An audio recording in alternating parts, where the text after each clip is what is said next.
At this point, I think that we understand some of the core components of the world of Kubernetes. We understand what pods are, what deployments are, and how we can expose pods to the outside world through the use of basic services like the cluster IP service. In this section, we're going to start taking our previous application, so that multi-container app that was calculating Fibonacci values, and we're going to bring it into the world of Kubernetes.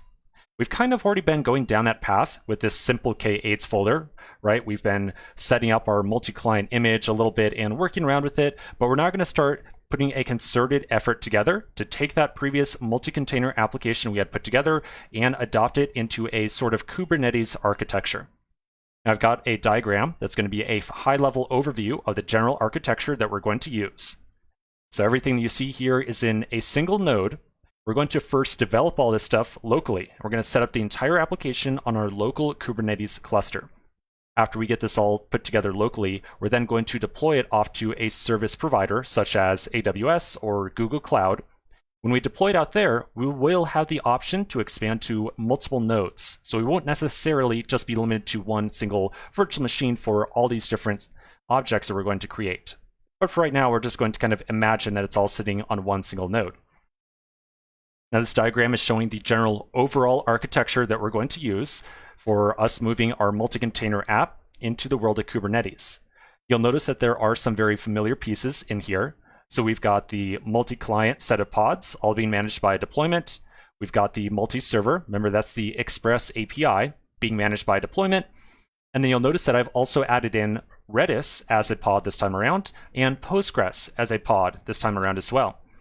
So back on the multi-container deployment on Amazon Web Services, when we used Elastic Beanstalk, we delegated to these outside services provided by AWS to manage our Redis and Postgres needs.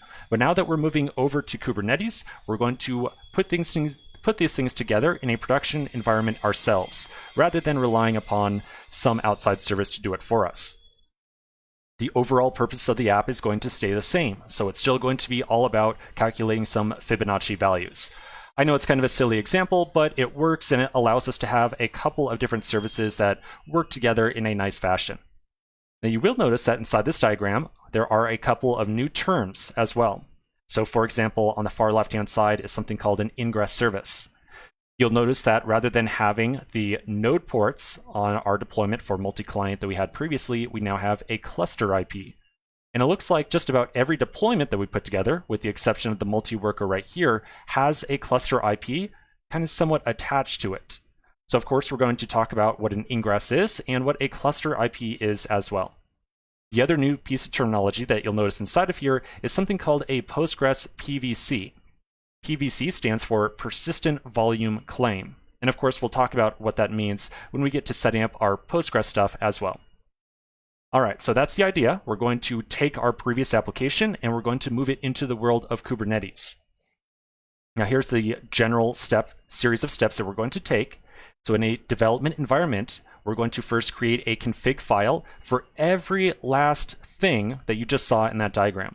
So we're going to have configuration files for the ingress service, for this cluster IP, for this cluster IP, for this one, and we're going to have config files for every single one of these deployments as well. And we'll also have a config file for this persistent volume claim thing down here too. So in total, we're talking about like 10 or 12 or something like that different config files. It is going to be a lot of typing, but we definitely are going to learn a lot about these configuration files along the way. Now, once we put together all these config files, we're then going to test everything out locally on Minikube.